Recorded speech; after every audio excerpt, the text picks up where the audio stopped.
HDC. I am declaring that an emergency exists, and I'm invoking the provisions of RSA 91-A:2, Roman numeral 3B. Federal, state, and local officials have determined that gatherings of 10 or more people pose a substantial risk to our community in its continued efforts to combat the spread of COVID-19. In concurring with this determination, I also find that this meeting is imperative to continue the town operations of the government, of town government and services, which are vital to the public safety and confidence during this emergency. As such, this meeting will be conducted without a quorum of the physical body present in the same location. At this time, I also welcome members of the public accessing this meeting remotely. Even though this meeting is being conducted in a unique manner under unusual circumstances, the usual rules of conduct and decorum apply. I'll start the meeting by taking a roll call attendance of the commission members. Please state your name and whether there's anyone else in the room with you during this meeting. And if you could, if not making comment, if you mind staying on mute, just so we don't have any feedback or background noise, that would be great. So we'll go through. I'll kick it off. Patrick Gordon, HDC Chair. I am alone in my room. Kick it over to Gwen. Yes, Gwen English, Planning Board Rep, and I am alone in the room. Thank you, Gwen. Pam? Pam Chettam, and I'm alone in the room. Thank you. Grayson? Grayson Shepherd, I'm alone in the room. Thank you, Grayson. Julie Gilman? Julie Gilman, the Select Board Rep to the HDC, and I am alone in the room. Thank you, Julie.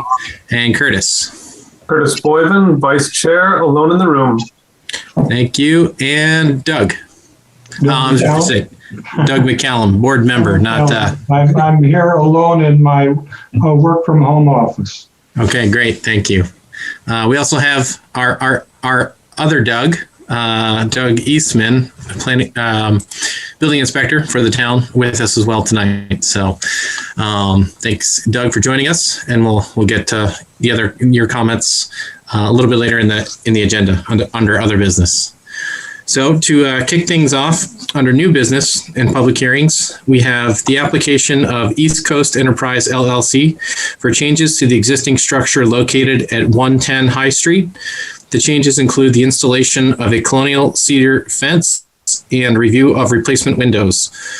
The subject property is situated in the R2 single family zoning district, and it is tax map parcel 71-53, and this is case number 21-2. So if we have a representative of East Coast Enterprise to go ahead and introduce the application. Hi, this is Ken Bevins from East Coast Enterprise. And I think I shared my screen, just wondering if everybody can see PowerPoint presentation. Yes, we can. Also, I think we sent it to everyone last week. Yeah, we have commission members. We have paper copies as well. Yes. Okay.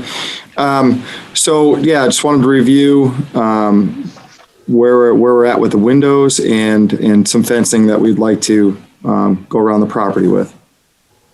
Who we are, I think we went through this on the original meeting.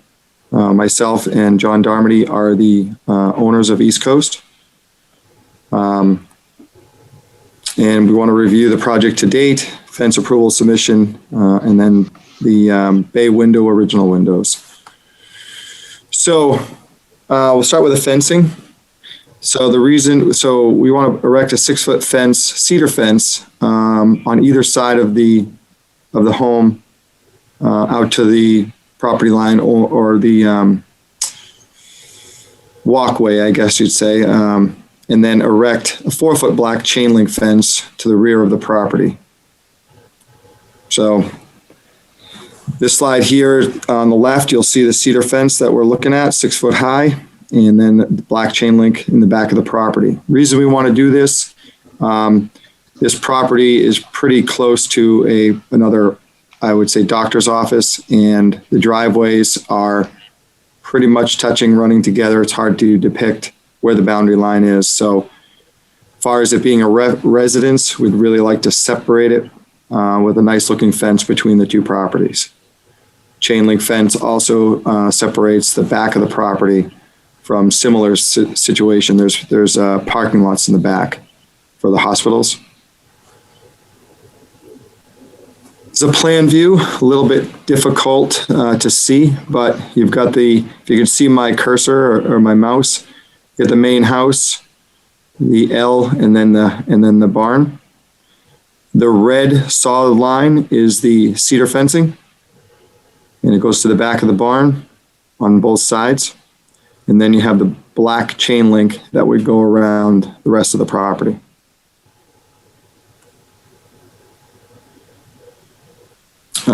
This is a reiteration. The cedar fence will be at the front in either side of the front of the property, and then the 4-foot chain link in the rear. So before we go on to the windows, does anybody have any questions of what we're trying to depict there and what we want to do with a fence?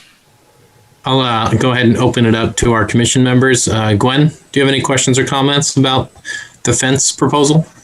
I just was wondering if it would be a 6-foot fence from front to back, or would you, like right where your cursor is right now, would you angle that so that it's not quite as abrupt from the road? It's perpendicular to the road. I don't know what happened to my cursor. Yeah. So the road is I'm thinking the profile of it. Would it be 6 feet going right all the way up to the road, or some fences are angled a little bit so that it's a gentler visual? Does that make? I don't know if I'm being very clear. Yeah, I think you are. So it's change in height. Yes. Gwen, okay. Thank you. Right, you're going to taper it down for the last 10 feet towards the road. Right. So it's not just a big, tall vertical post at the end. Right. Of it. Yeah, we could do that. I don't know if other board members would agree. I guess I'm just opening that up and throwing that out for discussion. If other people don't mind it being 6 feet all the way, then yeah, no, that would actually make it look less abrupt. Can I make a comment? Sure. Yeah, running into these problems with 6-foot fence, a 6-foot fence running all the way out to the corner. As you're aware, there's a driveway on one side to the west side of the lot. Right. People come in and out of there. So we always recommend that the fence would start further back into the lot. With somebody coming out of there, they can't see up the road for oncoming trappic. So you could basically start it at like maybe 36 inches and go back, 8 or 10 feet, and then jump it up to 6 foot. And I'd be glad to work with you on that if so approved. Yep.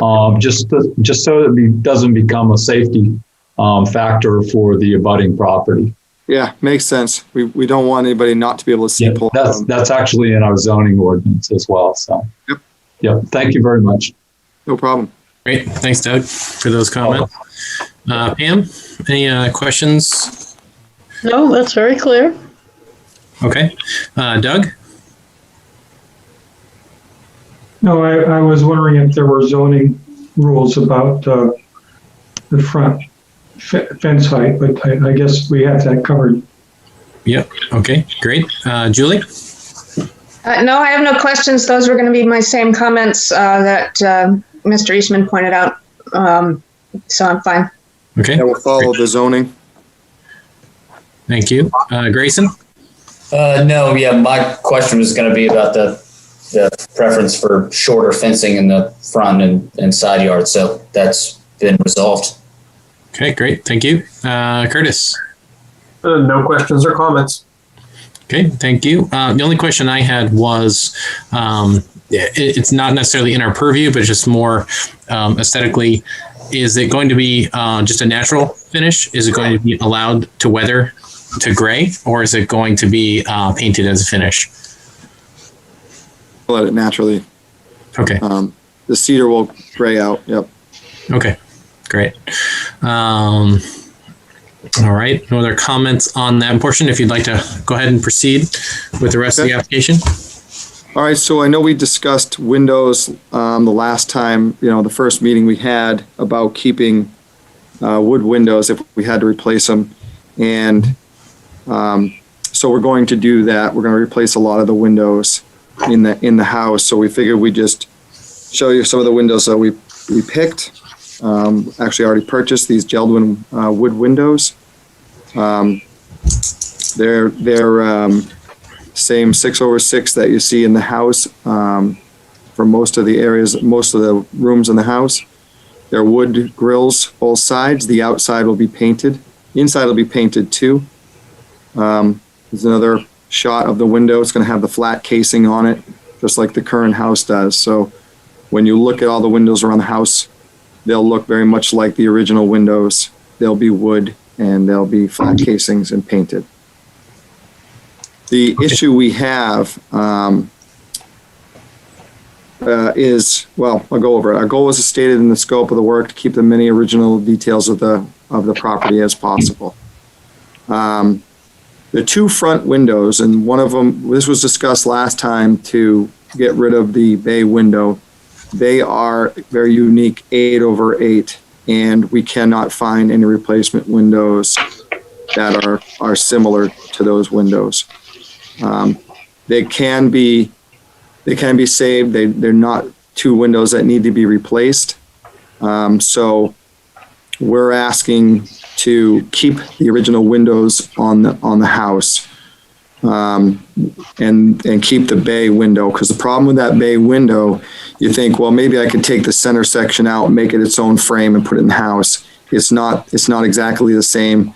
And when you take it apart, you'd be ruining that particular window. So it's made to be a bay window. It's not three windows put together at angles. So one thing that came up when we talked about this the last time was that the way that window was put in with two braces underneath it, if I go back up to the presentation, one of the big issues with looking at this window is they put these braces, these boards, 2x6s or something. They're cut with some shape to them, but that's not exactly correct. In our proposal to keep this window and keep this window, we would actually properly box that out, put a frame underneath it with angled plywood, which would be more correct way to put that window in, especially, making it look like they would have put it in years before that they did. So if I go back. So yeah, under the bay window, that's what I have here for note. The braces are to be removed and replaced with a proper boxed frame. And I said this already, removing that bay window will most likely destroy the 8/8 paneled window. It's not something we can make by itself. Again, we're proposing to keep both windows as is, properly frame underneath the existing bay window. One thing we would like to do in keeping those is actually add wooden storms to them. Right now, every window has an aluminum frame, white frame, storm window over it. And we're going to make sure we take all those off. And if we were able to keep those two windows, we're going to have custom made storm windows that are all wood framed and put those on there so that, again, it looks more, historic versus somebody bought a new aluminum framed storm window and screwed it onto the old house. And it also will help with the R value. It'll help energy efficiency wise. And this is we already had it spec'd out, quoted. This is the type of frame that would go over the 8x8 windows to add that storm window. And again, it's all wood.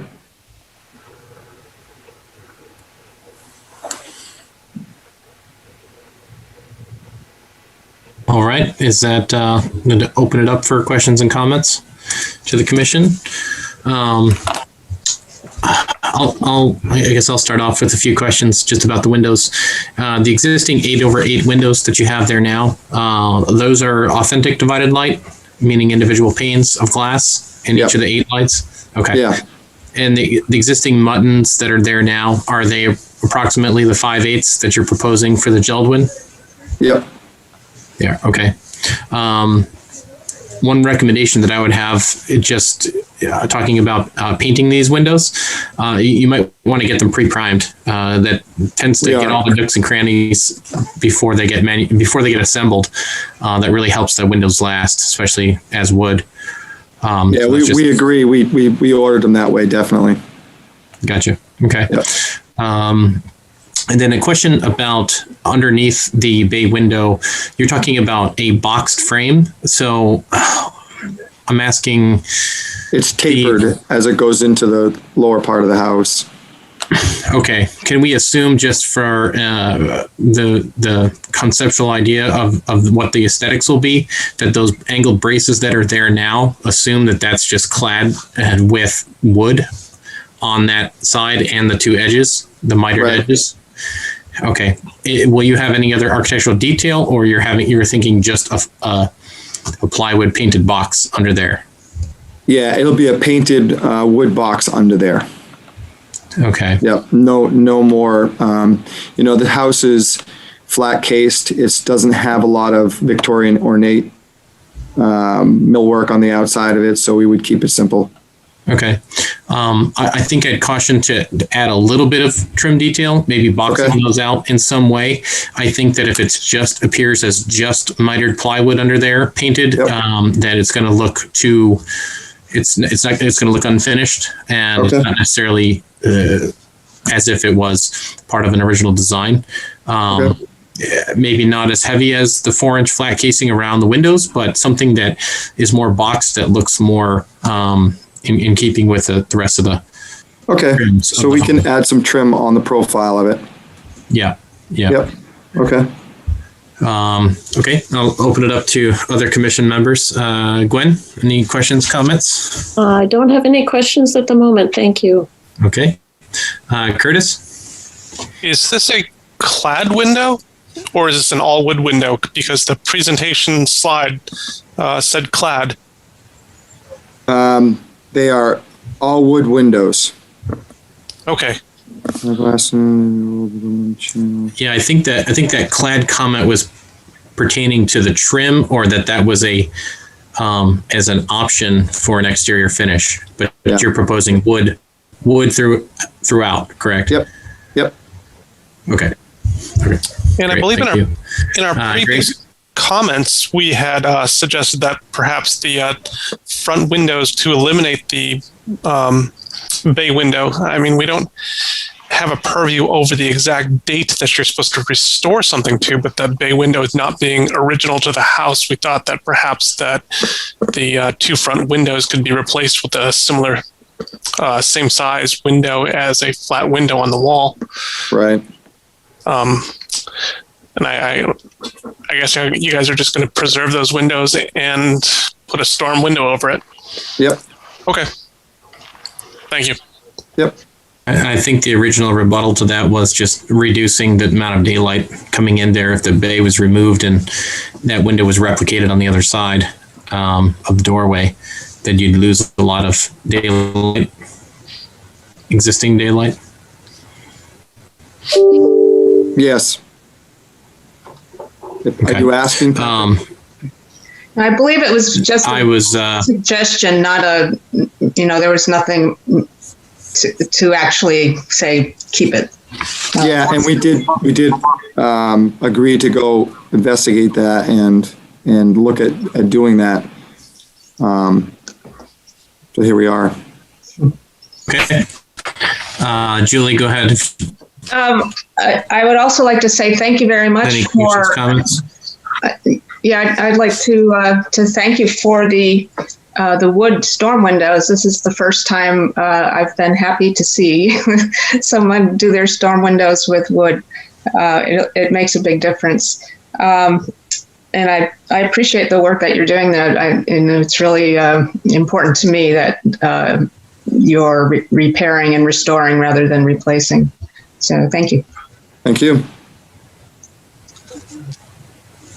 Just a side note, we took apart the interior of the house, and there's extremely more framework needed than originally thought. And so we're doing a lot of interior frame repairs and replacing actual beamwork to keep it, even though nobody's going to see it, there's a lot of beamwork going back in there versus just conventional construction. Gotcha. Well, thank you for those efforts. Yeah. Doug, questions, comments? No comment. I defer to our distinguished resident expert on window design.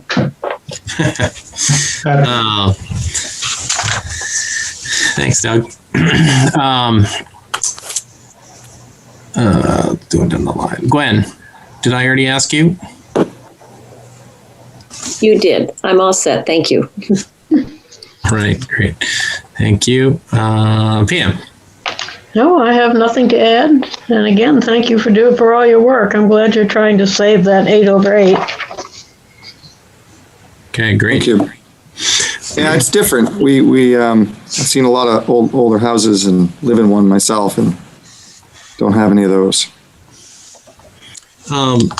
Ken, the last comment that I had, and it was just looking back to the last application, at that bay window, we were talking about possibly, instead of doing a framed boxed opening there, if it was original to the house, which we all kind of agreed that was added after the fact, that it was not period to the house, that a full wall and foundation would come down to the ground in the front there. Was that considered? Was that looked at? No, I must have missed that. I thought it was more of, I forget who was making the comment at the time during that meeting, but I thought it was more of boxing it underneath without those obvious braces underneath it. Yeah, I think it was look at that. It was a comment that I made. Okay. It was from the last meeting minutes. I said, if we think it was original, there would have been a foundation that went all the way down, as opposed to it being hung the way it is now. So if that's, I didn't know if there was a choice not to do that, but it sounds like for cost reasons or otherwise. But I just wanted to bring that up as a potential option. Is that something that is not desired to do at this time, or to be considered? We can consider it. I'm just. How would that look? Would that look, in your mind, better than something enclosed with the trim on it, like you were suggesting, or?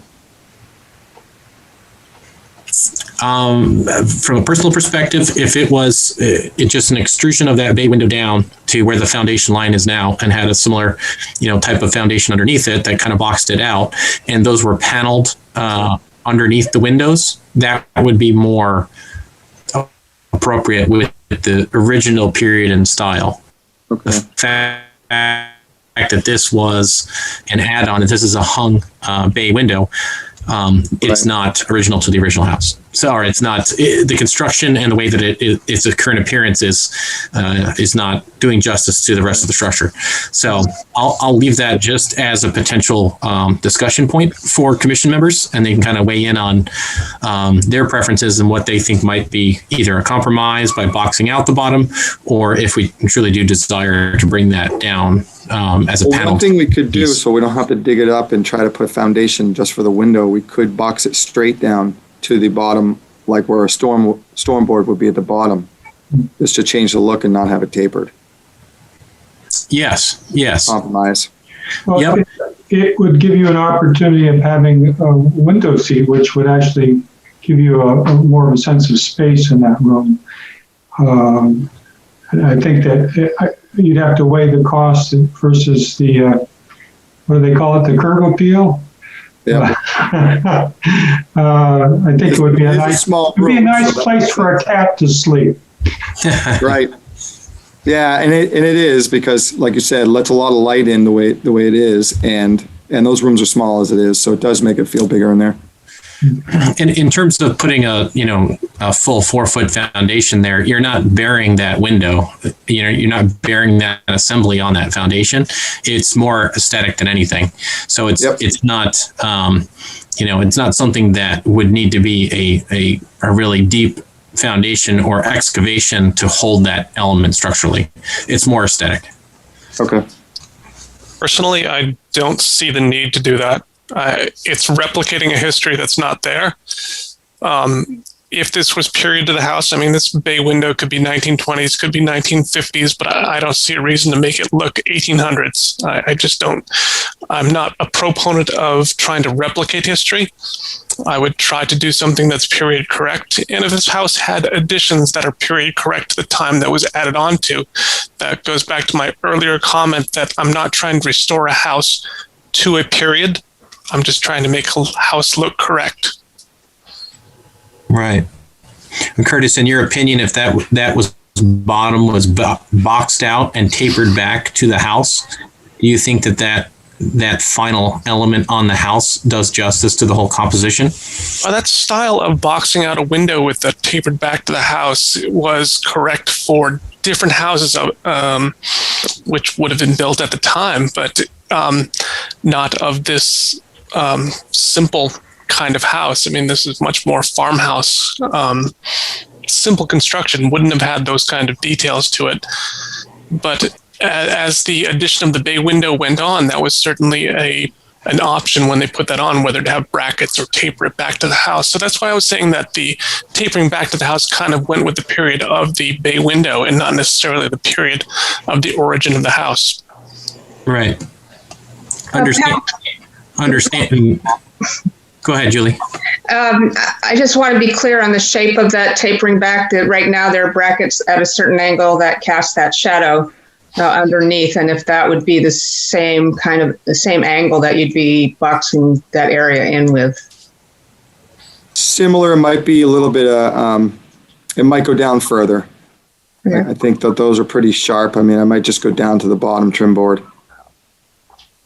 Okay. But that's not it can be any way we want to do it, but I'm just looking at it thinking it should be a little bit more.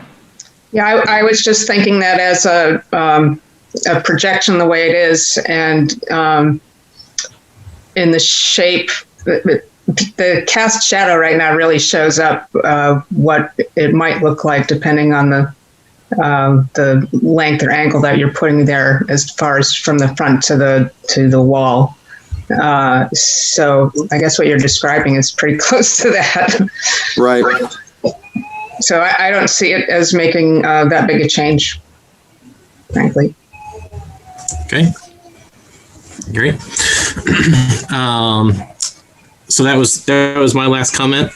I'll open it up now as part of the public hearing to any attendees or any of our other attendants, panelists want to make questions or comments for or against. Go ahead. Don't see any hands raised, so we don't have any attendees. So Doug Eastman, do you have any questions, comments? No, sir. Looks good. Okay. They're doing a great job.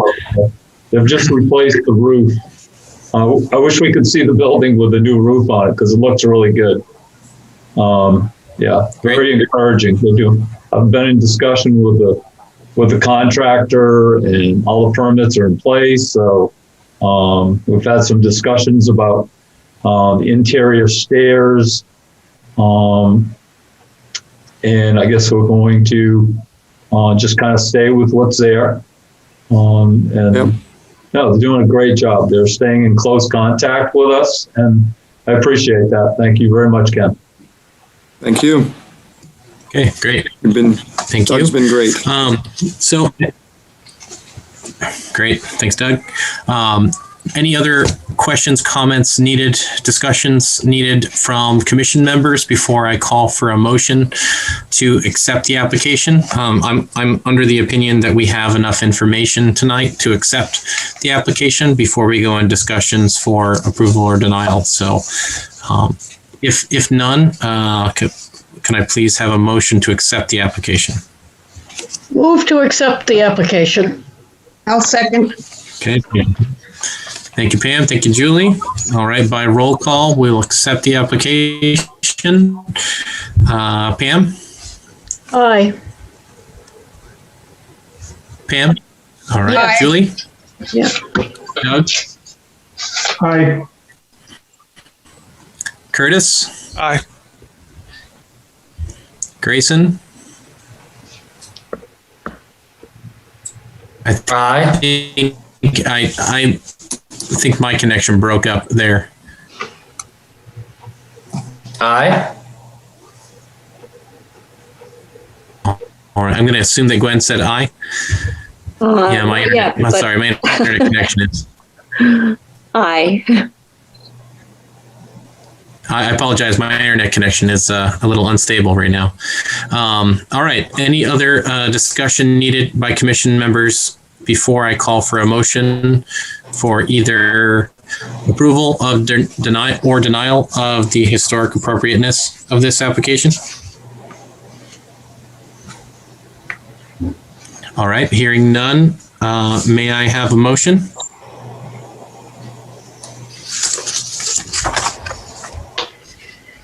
Move to approve. I second.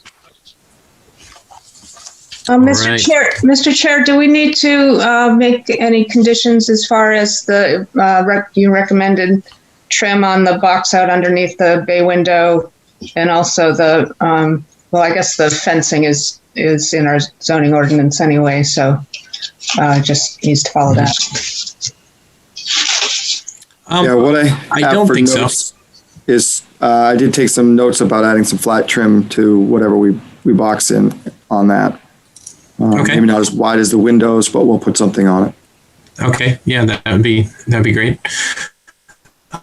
Yes, so I may ask if Pam, if you wouldn't mind modifying your motion to include that condition. All right, I would like to modify it that the fences need to be, how shall we say that? Per zoning. For zoning? To go along with the zoning regulations, and that the boxing of the bay window shall be, I don't know. With trim. Yeah, with some kind of flat trim. Shall have flat trim appropriate to the design. Matching the window, something like that. Yeah. Okay. Do you want to say that again, Pam? Please. Okay. The fencing. The fencing shall be in accordance with the zoning regulations, which of course they would be anyway. And the boxing of the bay window shall be, how did we say that? Tapered according to the design. With flat trim. Flat. You say it then.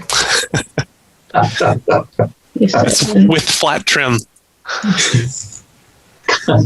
All right. Flat trim.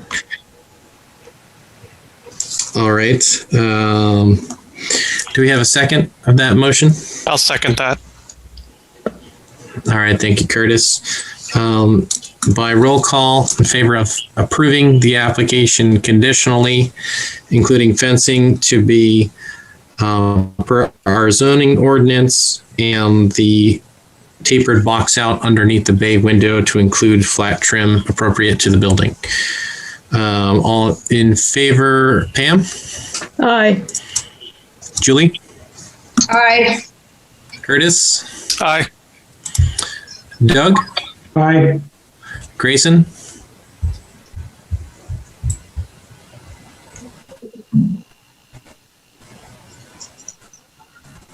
Grayson, are you muted? Might be muted. Aye. Thank you. Gwen? Aye. Great. Okay. So approved conditionally. Thank you very much. Thank you. And we'll mark this up and get it over to the planning board so that you've got a copy of the certificate of appropriateness. Okay, thank you. Hey, Mr. Eastman, is this one of your fences to view? Yeah, that's right, Julie. That's number one for the year, right? I was going to bring that up to you. You have to get re-elected first. Oh, that's right, too. That's right. We'll know next week, right? In 2 weeks? Yeah. Vote for me for fence viewer.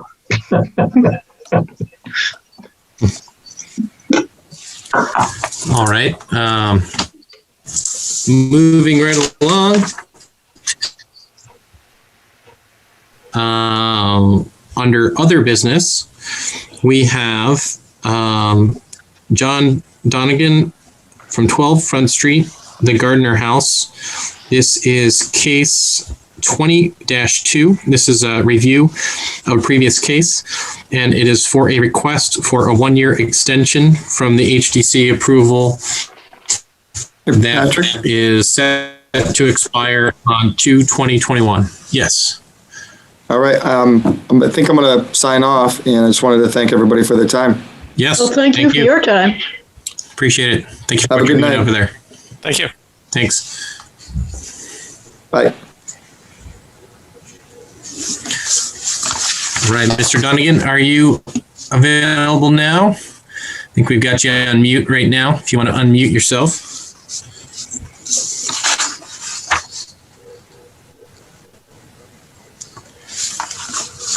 We had you earlier by telephone. Looks like you're muted now.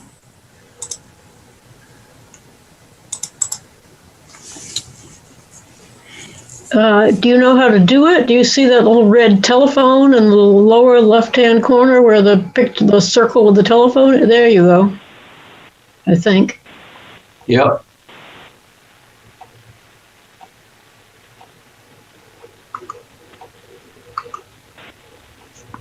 All right.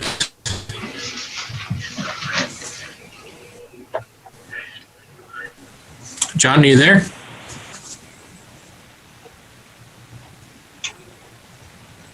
I hear some static. John, why don't you go ahead and maybe it'll connect a little better.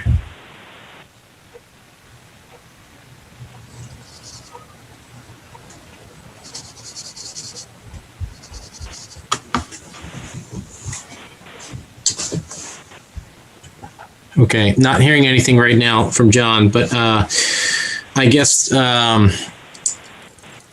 to just continue with the commission members, hopefully you've had a chance to review the previous approval. Yep. And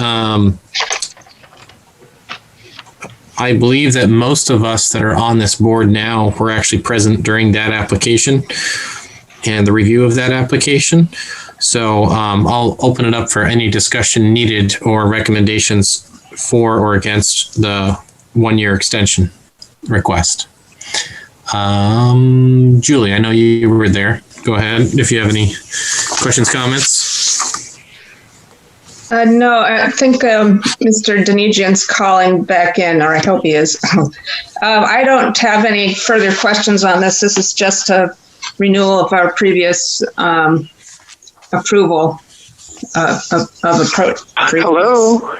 There he is. Yeah, Hello? there you go. There we go. Oh, Hear you. better. Okay, great. So do you want to give us just a little bit of a summary? I believe most of us were present. It looks as though Curtis was there, myself, Pam, Gwen, Doug, and I believe Julie as well so I think it was only Grayson maybe that was not present during this previous approval for this application. So do you want, for the benefit of Grayson, do you want to give a little bit of summary? Thrilled to be part of the Exeter community, and I'm also very, very, very thankful to be the new owner of the Gardner house. I realize it's a very important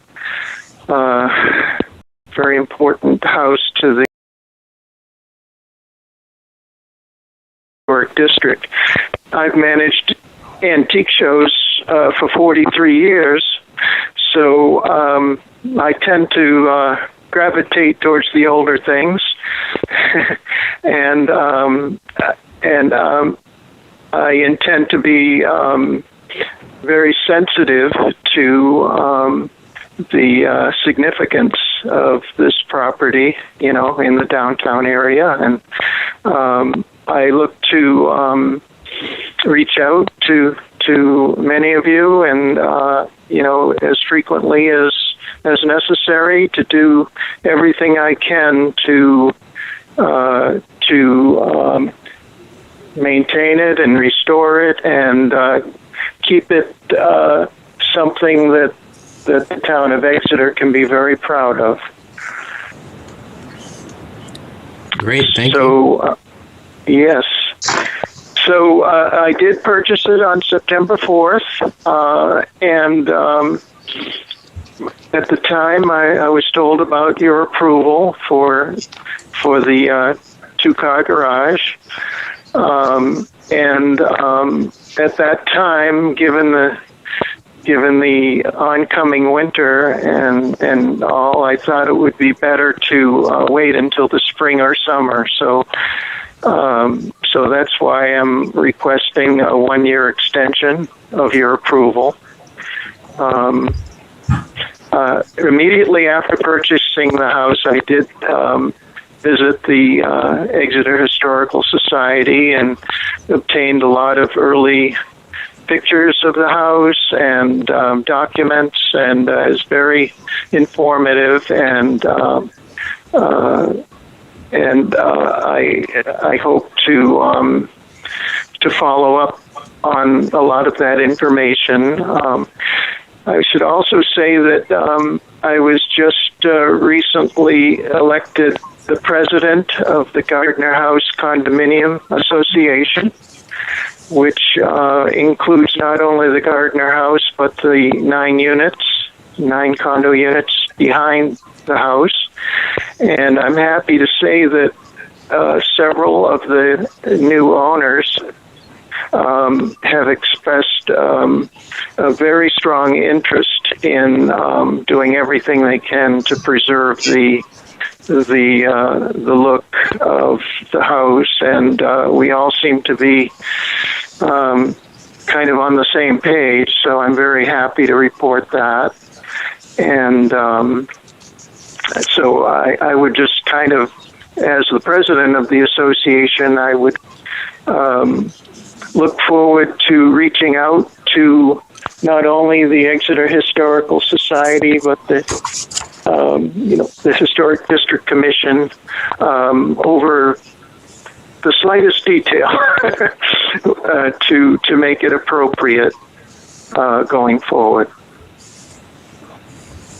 Okay, great, thank you. So I guess one primary question I have, and it's really the only question that I have, the previous application that was approved, are there any proposed changes to that application or the work that we approved? Is there anything that you were hoping to do differently than what we have approved? No changes whatsoever. The only thing I just maybe would be looking for is maybe a little clarification on exactly what was approved. And I do, the essence of the approval, I think I have, but there were a few small details that maybe this might be a good time at this meeting to bring up those details to make sure I completely understand all the facets of the approval. Sure. Go ahead. Yeah, go ahead with those questions. Okay, I would kind of summarize them as 5 different points. The first is we are going with the 3 arches for the as you face the new structure that will be added to the house. It has 3 openings, 3 arches, and so in the notes, I did visit the the building department and Barbara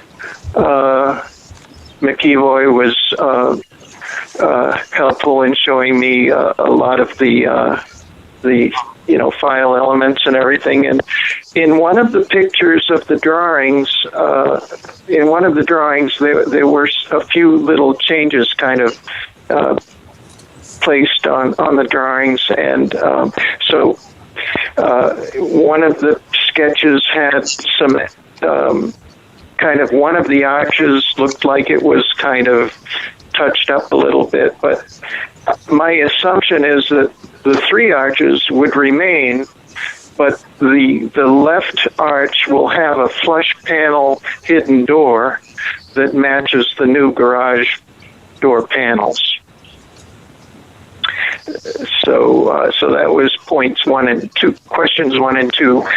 Question 1 would be confirmation that there's actually 3 arches instead of 2 arches and a separate door to the left. The second door, the door to the left is inside of the left arch, the 3rd arch to the left. Is that correct? That's the way I remember it. Yeah, I'm trying to remember the approved elevation. Yes, and then the door itself, I think there was a little debate, maybe, or a little question, perhaps between Patrick and Curtis about whether it should be a flush panel hidden door or a door that was kind of a vertical panel door with the oval in it. And I think it was concluded that it would be better to have it as kind of a hidden door that has horizontal panels that are consistent with the other operating garage doors to the right of it. Yeah, I think that was 2 separate discussions, but yes, the door that was in the archway was to appear hidden as the original design is now, that there's a hidden passage door in one of those arches.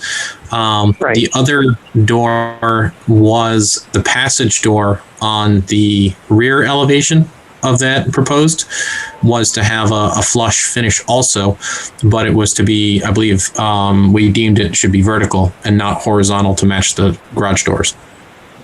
I see.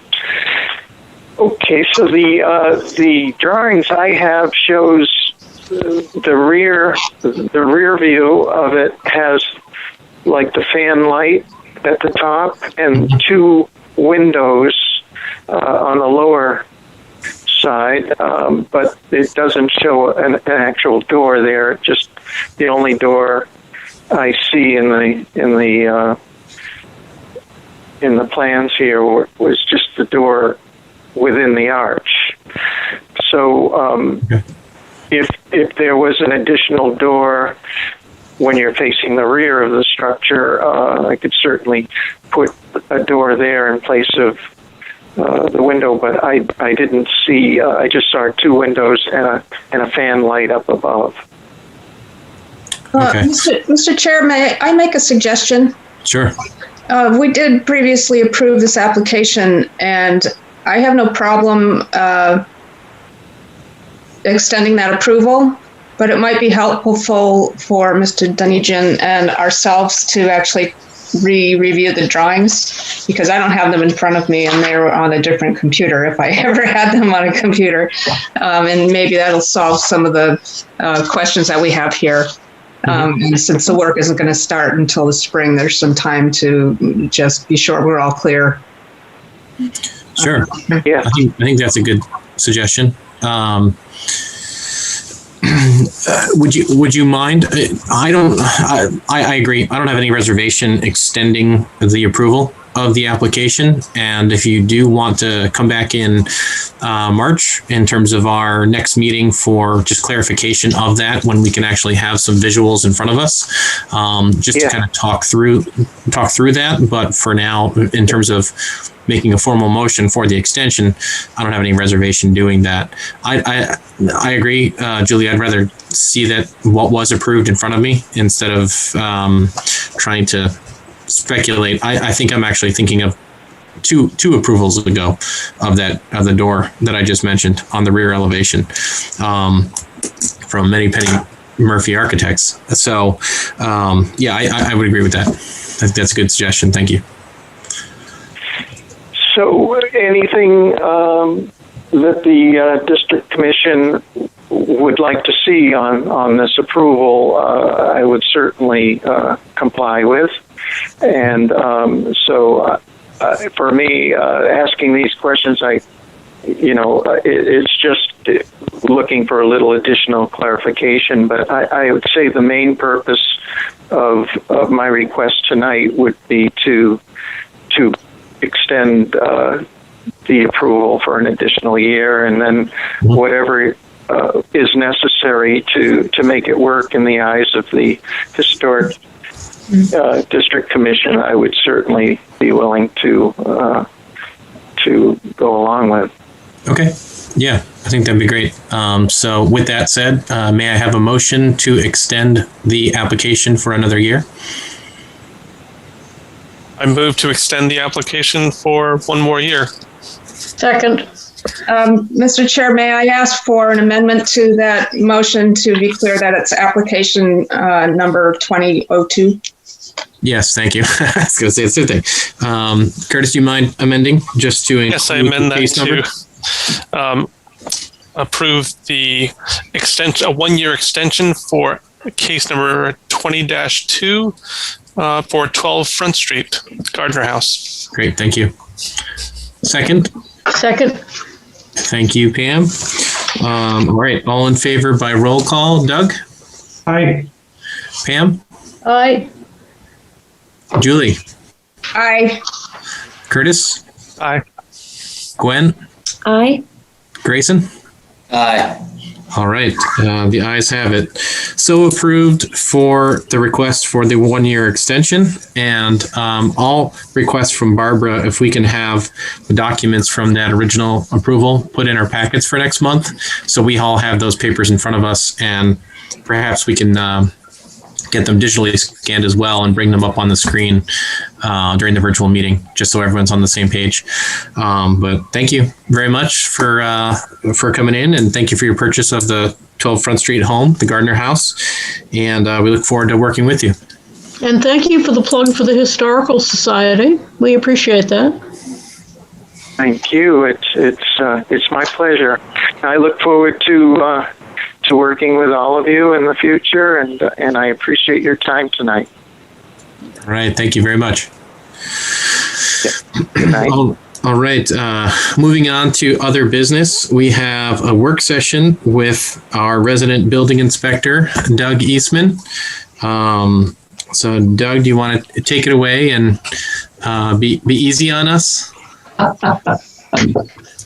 Well, I just wanted, after watching the last meeting, this is in regards to 28 Front Street, by the way. Just a point, I just want to make, there seemed to be a lot of misinformation given to the commission by the contractor.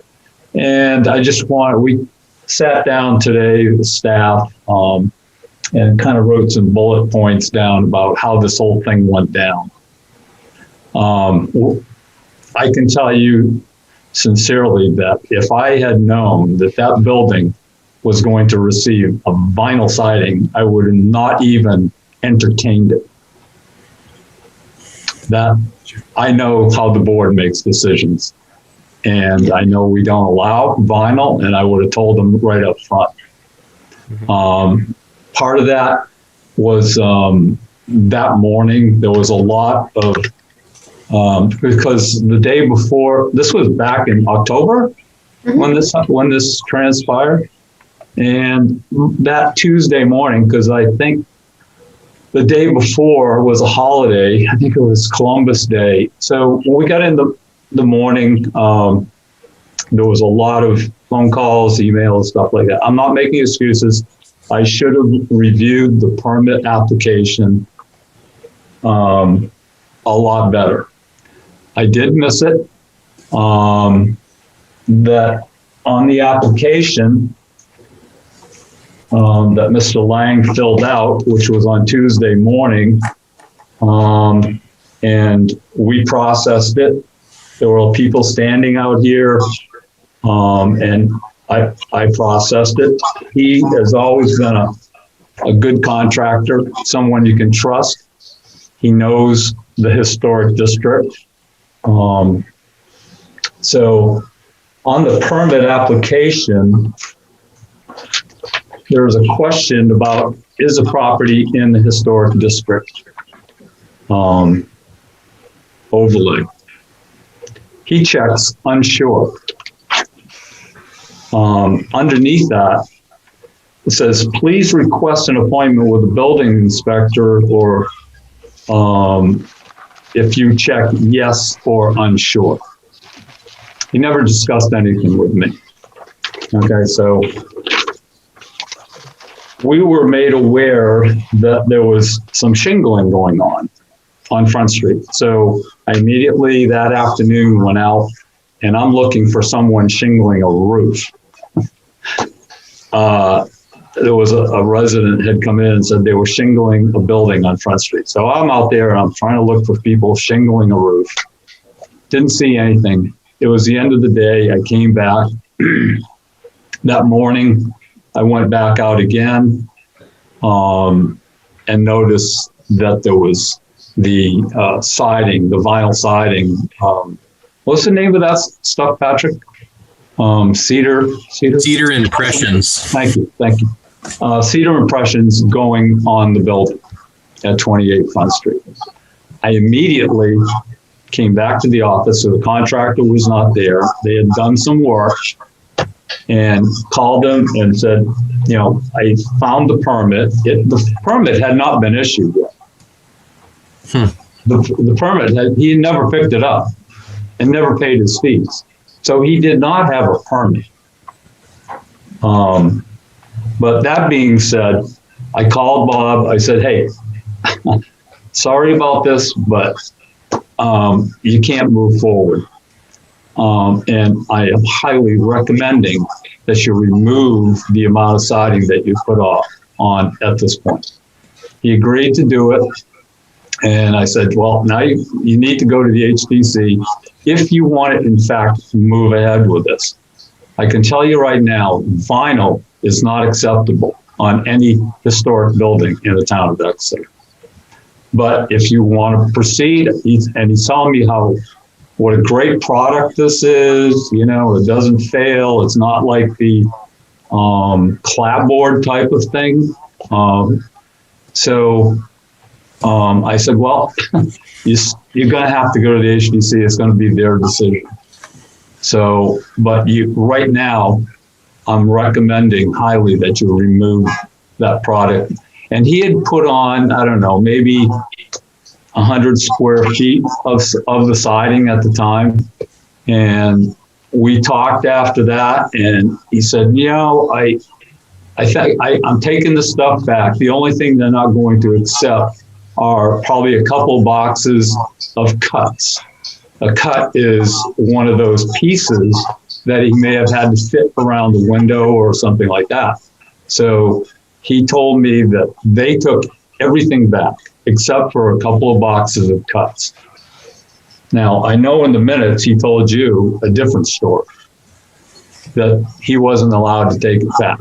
Well, he told me they did take it back. So, it's just, once again, I made the mistake of not reviewing it and trusting that our contractor knows the regulations. He has some burden of proving and, doing the right thing as well. He knows. I just want the board to know that it didn't go down like he said it went down. Okay. No, thank you for that clarification. Okay, so I know you're going to have some questions, and that's great. But in the meantime, after this happened, I sat down with Barb and Kathy, and we're changing our review process. Anything that comes up on High Street, Front Street, or Water Street, we're going to red flag it. No, I'm serious. No matter what it is, if they're replacing a water heater on Water Street, it's going to raise a flag, because who knows? Maybe the water heaters, I don't know, they have to tear a door off or something to get it in there. But we're going to red flag that. We're putting that into our system, so that will never happen again. Gotcha. Well, I appreciate that. So I have a list of what we put together and how the whole thing happened. I was going to send it to you, but we just put it together today. So I just figured I'd read it to you, but I don't think I need to read it to you, but I think I've explained everything the way it went down. Okay. So once again, I apologize for this has gotten really big. And I felt bad because you guys had to deal with it. Yeah, I guess to make a general comment, we not working in the building department, we don't exactly know the chain of events that happen. We can only take what the applicant is telling us the night of the application for truth. That they're being honest about what they're saying. Yep.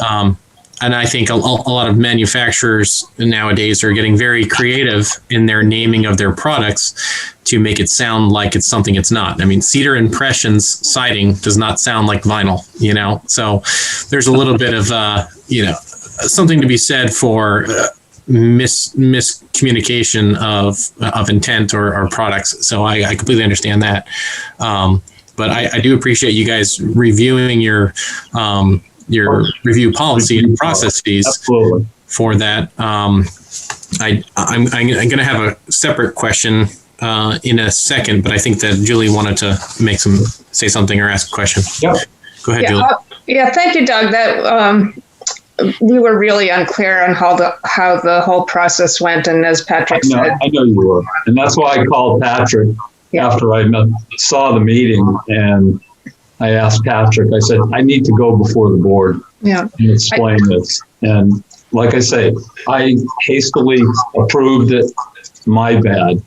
But thinking that he was working somewhere else. Bob knows the historic district. And he brought up something about, us approving something else down on Water Street, that we've done this before. I mean, I don't remember that ever happening. No, I remember what building he was talking about, but it's not. It's the letters, I think, are vinyl, but not the sign band. Yeah, exactly. Yeah. So like AZAC trim and things like that is PVC. It's not necessarily right. Polyvinyl chloride, but not vinyl siding. Yeah. I had two more comments though. In case you haven't. I would keep your memo to yourself and not distribute it to the board. Just have it in your records. Okay, that's fine. Yeah, absolutely. I think the less of us that have it in our possession is actually better. That's right. It was more of something for me. To talk about. Yeah. I just wanted to lay it out the way it happened. So yes, thank you. And then my other question was, and forgive me for not paying attention, but did this decision go to the zoning board for an appeal? Oh God, no. No. No. You know something, Julie? This thing ended that day when I went over and talked with Bob. Good. It ended that day. And he's like, this is costing me $4,000, because I had to have guys over there for like 3 hours. I don't know what he's paying, but maybe we should be working for him. Julie, Were you asking about an appeal to the ZBA of our decision? Yes. Oh, No. we have not heard anything about that now. No, that's not going to happen. That wasn't even. Well, it's past due anyway, so. It is past the 30 days, but But that leads to a further question, which is when we have had decisions appealed, board members are not notified of that. I don't know, Patrick, as chair, you are notified, but you have to not keep watching every time. we have to watch the agendas. So I was wondering if in part of your process when you get a zoning appeal to the zoning board, if it involves a decision from some other board, that we can be notified that it's coming up. Absolutely. Yeah. Luckily, we haven't had too many appeals. So how would we notify each individual commission member? Or in the past, I just want to make sure it's legal too. In the past, what had happened was we were having, I think it was Barb or someone from the planning and building office send out the agendas for the other land use boards just generally, so each body knew what the other one was doing, or at least the topic list. So I would suggest sending it to Patrick or whoever's the chair at the time, and then he can distribute it. No, actually, you should distribute it. Patrick can't, because that would constitute a meeting. So the group. I think the group email we have right now for HDC members that Barb copies everyone on for our own agendas would be the appropriate place. If we had an administrative appeal of our decision, just send an email to everyone just saying it's on this meeting, or it's on this agenda for the zoning board. Absolutely. And then members can choose to participate in that meeting if they wish. I'll make a note of that right now. All right. Well, I appreciate your time. I just wanted everybody to know exactly what happened. Like I say, in haste, I did approve that. I entrusted that Bob knows the Historic District Commission's requirements. And the fact that he said that he didn't receive a guideline book when he filled out the application, he was given a guideline book. We figured that. I also told him that it's not on the planning board to do that. It's as the applicant, the purview is on him to receive it, and he's given on the application. It gives you the website to download them as a PDF. So. The other thing that kind of bothered me about the way it was handled on his end as a contractor. I mean, I called the Cedar Impressions people and asked them about lead time and how long does it take to get this material. And they're like, oh God, nowadays it's like 6 to 8 weeks. So 6 to 8 weeks before this happened, he must have ordered this material. And it was a $45,000 job. And he comes in that day that he wants the permit, and the project had already started. So he had the materials there. So, I mean, there was all that time he had to plan to come in here, talk about it. This is what I'm going to do. And that's what 99% of the people, they call us, they come in, they discuss what they're going to do, and we try to lead them down the right path. There was absolutely no discussion. He didn't want to talk about anything. So, once again, I'm sorry that it just makes things more difficult for you guys. And I apologize for that. I think we got to the bottom of it with some good. I think we did. Good discussions and good questions, and I think we ultimately made a good choice in terms of our decision. I was like, one more thing. The only thing I think I'm going to try and do is the cedar clapboards that they put on the entryway. Yeah. Remember that? Well, underneath that is the same. What do they call those, Patrick? Those blocks. They're underneath that are the blocks, the wooden blocks. At the front entry? Yes, those are the same as the siding on the rest of the building. Oh, really? Yeah, because you walk up the steps, and on the right-hand side, you can see the blocks. They're smaller, but they're in between the door and the window, the frames. But yes, so the cedar isn't really, that's not appropriate. That's correct. And we thought that was gone. I mean, Doug pointed that out. He said that those cedar shingles like that around the entry would never have been part of the original design. He was spot on. He's absolutely. We thought they were gone. We thought that was already obliterated. Correct. Yeah. Huh. So I have, there's some things going on over there that, a change in use potentially. So I've been in contact directly with the owner. And I think he's willing to play ball, and I would love to see those things removed. And take that portion back to its original siding, which we would love that too, if you can make it happen. We thought that was already gone. So anyways. All right. Last question I had for you, Doug, was we went through some pains to modify our application for the historic district a while ago through one of the CGL grants and CLG. Is that right? CLG grants. And on it, it's got that checklist at the top that's got, have you provided this information? The applicant has to check yes, they have, and then the town staff has the boxes yes or no. Has that been helpful for you guys? Have you I don't know if you can? There's the checkbox there. I have it right here. Okay. On here. So that's all right. Well, I think that we've found that we've had maybe since this has been adopted and in use now for maybe 2 years, I think we've had more complete applications than we've ever had in the previous past. And I'm hoping it's due to the revisions made here. So I think so. Absolutely. For your confirmation that we did something right. No, that's good. Yeah, no, I tend to agree. I think the other one wasn't enough information, and breaking it down was, and it's has to be filled out by the applicant.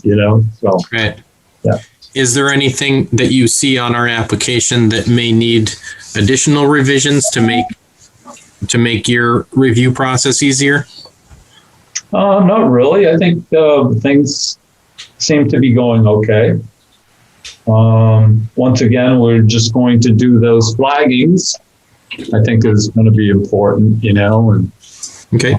But no, but if the commission sees something that they would like to change, just let us know, and we're here to help. I'm really busy. We have a lot of stuff going on. I don't have an electrical inspector now. He retired last May, and this COVID thing, people would think that construction in town would slow down. This has been the busiest year since this COVID thing. People are doing pools, they're doing additions, they're doing changing their houses. They're using every inch of space in their house, finishing off attics, basements. It's crazy. It's just doesn't seem to be an end to it. And so I don't know if you saw our annual report. It may be in the town's annual report, but we've got all the information on how many permits we've issued, and things like that. And the amount of money we brought in this year is most good for the town. Great. And so, we're getting through it. So Good. I have one other thing, Doug. There's a House bill that's come up about the state building codes again. Yes. Whether towns should have the authority to adopt or not adopt, or whatever. So I'll send you a link to the bill so you can tell me. Yeah, I was going to ask you about that because I knew that I was at a Zoom building officials meeting. They talked. We have a group from the building officials that go up to the State House and keep an eye on stuff like that. So I think there was one that was pretty important. I don't remember what it was, but the building, as far as the building code, I mean, we just recently adopted the 2015. We were on the 2009 just up until like a year or so ago, and they just adopted the state building code, which is 2015, which is what we're under as well. So, is that the IRC? Yes, IRC and IBC. IBC, absolutely. Yeah, 2015. So we didn't get to take that big leap to the 2018. Yeah. So they just don't want to go ahead. I don't know why, but yeah. Mm-hmm. I have to say, different departments are affected by have associations, like there's the New Hampshire Planning Association, and Fire Chiefs Association, et cetera. Correct. And they each have a legislative group that watches what's going on in Concord. Yeah. And in my experience, none of them have ever contacted me. In particular, someone might go to a committee meeting to testify, but it would be helpful to me to have a direct conversation about your concerns or satisfaction with something. Good. Yes, thank you. All right. So do you have any other questions you have of me? No, I think we're good. I'm here for you. All right. Thanks, Doug. Thank you for your help. And once again, hate to see. Don't beat yourself up. I mean, you're the one on the front line. Yeah. I just, sometimes you feel like, you treat contractors, you think you can trust them and, they know what they're doing and, things fall apart, but. Well, if you ask any contractor, they'll tell you the architects don't know what they're doing. And if you ask any architect, they'll tell you the contractors don't know what they're doing. So it hasn't changed. It has never changed. I put a lot of faith in the architects. I'll tell you. They do the drawings. They put their stamp on stuff, and we have to entrust that they are doing the right thing. So I have a lot of faith in the architectural firms around. They do a great job. So. And some of the contractors are good. I can't think of a real bad contractor. They certainly are charging their fair share now. And as you know, lumber materials, just crazy stuff. Yeah. Yeah. So, anyways, it's getting late, and I know you want to get home. Oh, you are home. I gotta get home. You want to get home. All right. Thank you, Doug. Appreciate it. Good night. Thank you for your time. Good night, Dougie. Good night. All right. Moving on in other business, we have the approval of meeting minutes from December 17th and from January 21st. Start with December 17th. Anyone that would like to talk about some revisions needed? Okay, I will go ahead. Front page. Wait. Front page, 1, 2, 3, 4, 5, 6 lines from the bottom. Patrick asked if there would be asphalt shingles, and Ken said there would asphalt. So there should be a B there somewhere. They would be asphalt. Okay, bottom line. Showed a picture of the back addition, which he is calling a porch, is not original. So there should be another word in there.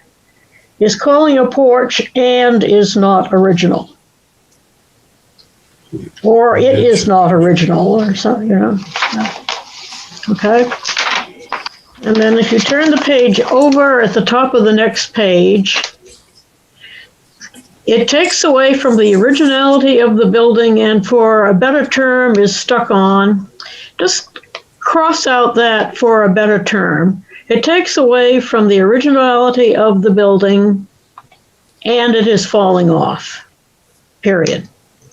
They want to remove it and put a nice patio in the back. And then there's a whole bunch of stuff.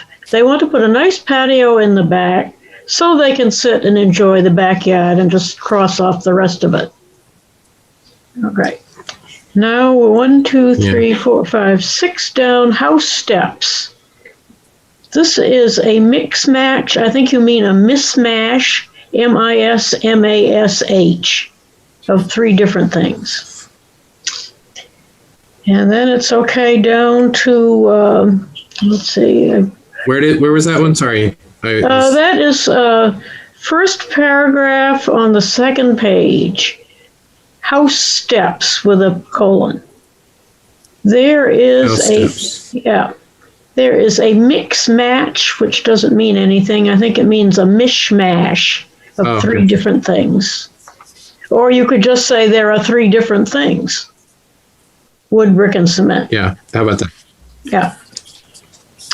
And then There you go are down to just about the middle, where Patrick thanked him and put it out to the commission members for questions or comments. Pam said they have no say over the color. We have no say over the color. They have all the say over the color.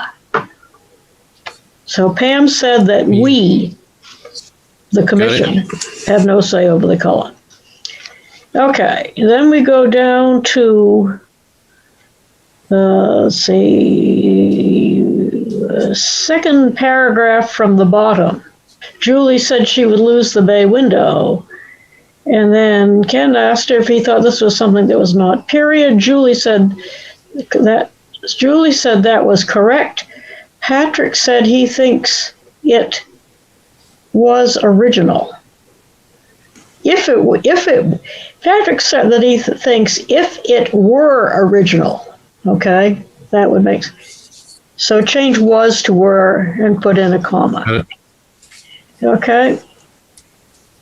And then it's fine down to the very next to the last line. And it says, Curtis asked Ken if he knew what the dimensions of the garage door were. It is 14 feet. 14 feet wide, I think. But it can't just be 14 feet. Yeah. Well, it wouldn't be 14 feet tall. Yeah. So 14 feet wide. Okay, next page. 1, 2, 3. 10 lines down. We're talking about the hay door. If the hay door is put back or remains, it speaks to the use of the structure. Okay. Mm-hmm.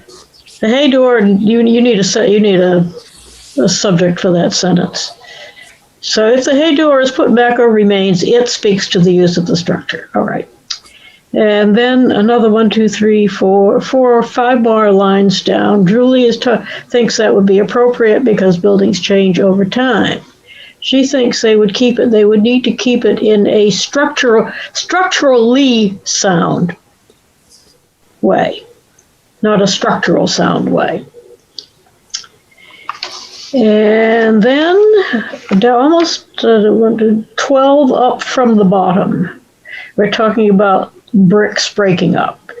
Problem with bricks is it comes apart and gets beat up and broken over time, and granite is not going to. Granite does not do this, or granite does not. Okay.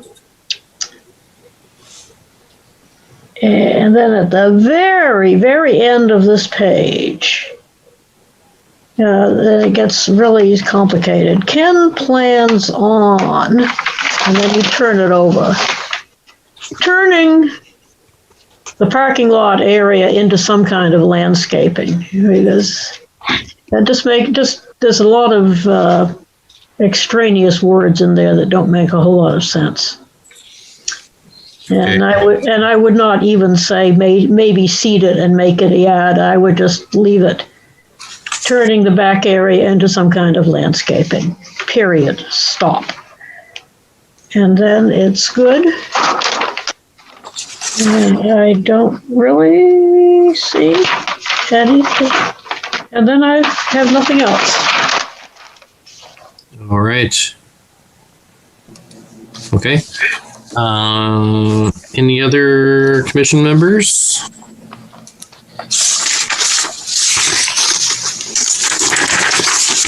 I had one on the front page, just 3 lines down, to separate no and one. Yes. Instead of noon. No one. 1, 2, 3, 4, 5, 6, 7 lines from the bottom on the first page. The roof is shot and beyond its life. Mm-hmm. Yes.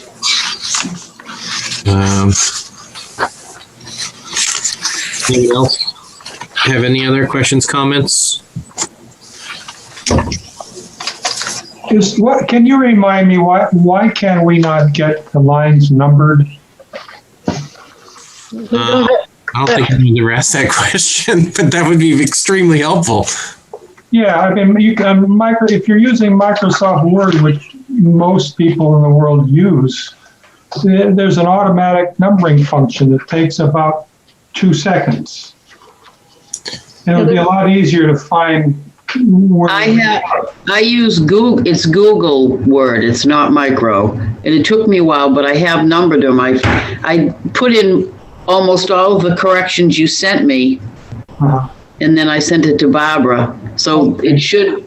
I thought she'd send it to you, all of you, but it should be numbered. I think she did. It's just. I can't see very well. I'm getting old, and my eyes aren't too good, and it would really help to have the lines numbered, and it would also help to have the sheets numbered, pages numbered. But that's easy for me to do. And the other thing that would help is to have some of these paragraphs split up a little more, so that it's hard for me to follow when everything is kind of run on. It's not anything to do with it's more to do with the styles and graphics, just to make it easier for us to understand what we're talking about. Okay. It looks like the paragraphs right now might be separated by the different agenda items. Yeah, well, in standard, Chicago Manual of Style or something like that, you'd separate the paragraphs when you change the speaker or when the subject changes, or if there's a whole, but it's just, if it was just broken up more, it would make it a lot easier for me. Yep. Gotcha.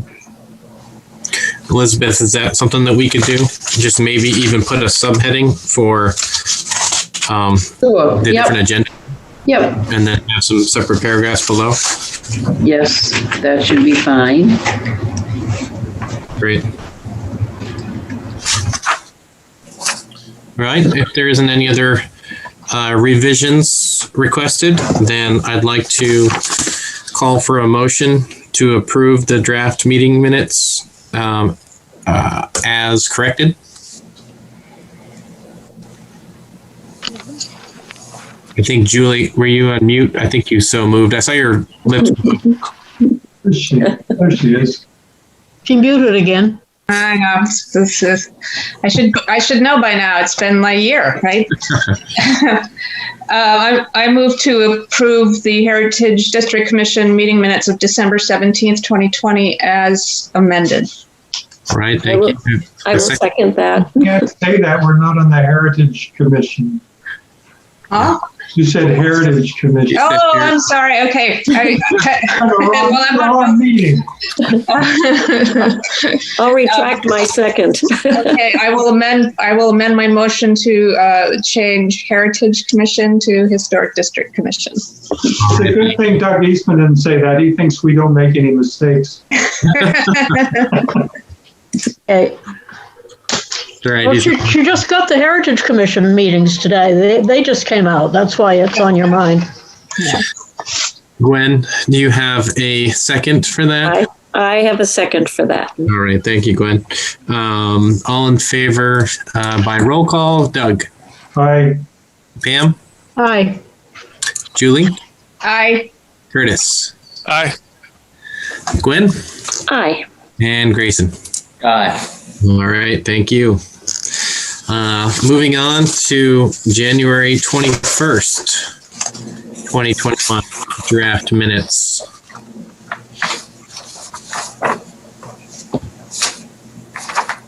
Someone like to go ahead with, Okay, you want me to do this again, or anybody else want to be the picky? Okay, second page.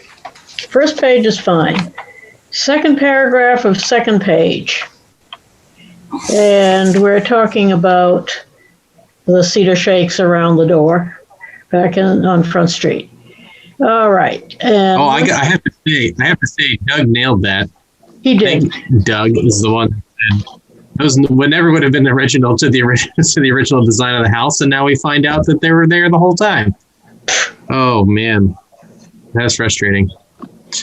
And of course, he had 6 weeks to do. Okay. Anyway, 1, 2, 3, 4. Fourth line of the second paragraph is more explanatory rather than conditional of how the commission came to the decision, not came out the decision. Okay. And then page 2. I'm on page 2. Second paragraph. Second paragraph. Oh, okay. Patrick said he thinks the commission, blah, blah. Okay. Go down 4 lines. The commission came to the decision. And then 1, 2, 3, 4 lines below that, there are 3 different areas. Around the door with shakes. That's just a phrase. So around the door, there are cedar shakes. And then capital T, the front elevation is being covered by a cedar impression vinyl siding. And the third component is a request for vinyl siding on the sides. And so we need actually to make 3 parts of this. So the first part is the cedar shakes, and the second part would be the front elevation to be covered by cedar there, and then the third component. You see what I'm saying there? If you're saying there are 3 different areas. Yeah, I thought we did do that. We did. We had 3 motions. So the first one is there are 3 different areas. First, around the cedar shakes around the doors. Second, the front elevation, and the third component is the request for vinyl siding. Okay. Okay. And then we go over to the back, to the third page, and 1, 2, 3 down. The request is to replace those finishes which are wood clapboard. Is that really a word? I thought she meant clapboard. Is CLAPPERED correct? No. I didn't think so. All right. So these are wood clapboard. With a vinyl siding, right? Yes, with a vinyl siding.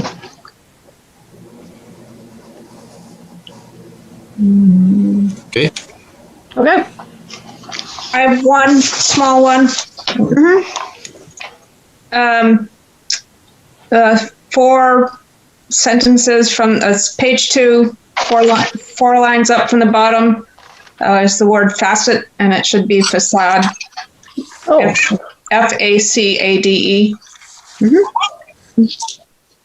Got it. FACAD.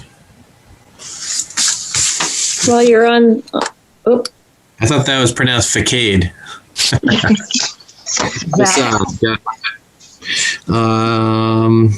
Well, you're on the second page. The second line from the bottom of the first paragraph. That's another clapboard. Yes. There it is. Right. Where? Let's see. First paragraph, second line up from the bottom of that paragraph. It starts out with clapboards. Yep, got it.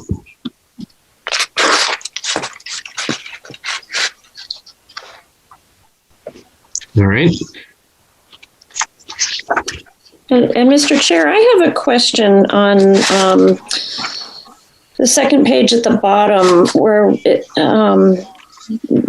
where Julie made a motion to deny the use of vinyl. I seconded that. And in the minutes, it's the last sentence on the bottom of the page. It said, all in favor, comma, motion denied, which would mean that. Oh, yeah, that's incorrect. So that's not correct. It should say motion was approved. Yes. Okay, all were in favor. Motion passed Carried.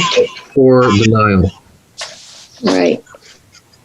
And on the last page, same thing happens. 1, 2, 3, 4, 5, 6 sentences down. All were in favor and motion denied.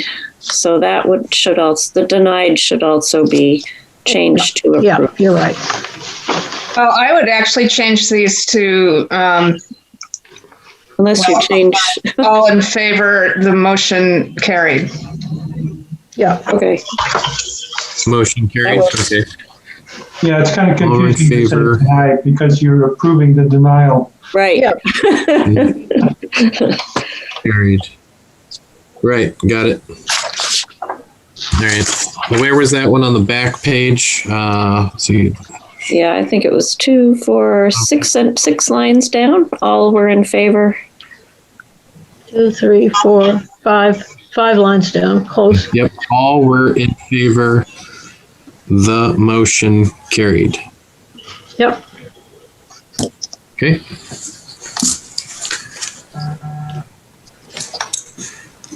Got it. Okay. Great. Anything else? Nope. A little one on the front page. 1, 2, 3, 4, 5, 6, 7, 8 lines up from the bottom. In the middle of the sentence, you'll see you would start with the material he has. It should have a saw that has a good aesthetic. Okay. And 1, 2, 3, 4 lines up from that. The sentence starts with further discussions on. At the end of that, it says the elevation shows. Oh, I guess that's okay. Was the rest of the elevation shows? No, it isn't okay. Was the rest of the elevation showing instead of shows? Showing a flat wood panel on the outside of the building. Where are you, Gwen? I'm sorry. So second paragraph, 6 lines down. Okay. I think shows, which is like near the end of that sentence. Rest of the elevation showing. Gotcha. Okay. And that's all I had. Okay. Thank you, Patrick. Any others? Going once, going twice. May I have a motion? Move to accept the minutes of January 21st as corrected. Thank you, Pam. Do I have a second? I'll second. Thank you, Julie. And all in favor by roll call, Doug. Aye. Pam? Aye. Julie? Aye. Curtis. Abstain. Thank you, Curtis. Attendance. Gwen? Aye. Grayson? Aye. Motion carries. Thank you. All right. That is all we've got under other business for this agenda. So is there anything else that any commission members would like to bring up or talk about? Hearing none. All right. Then I will call for a motion to adjourn. So moved. All right. No second needed. Thank you all. Thank you. Everyone. Thanks, everyone. Thank you. Okay.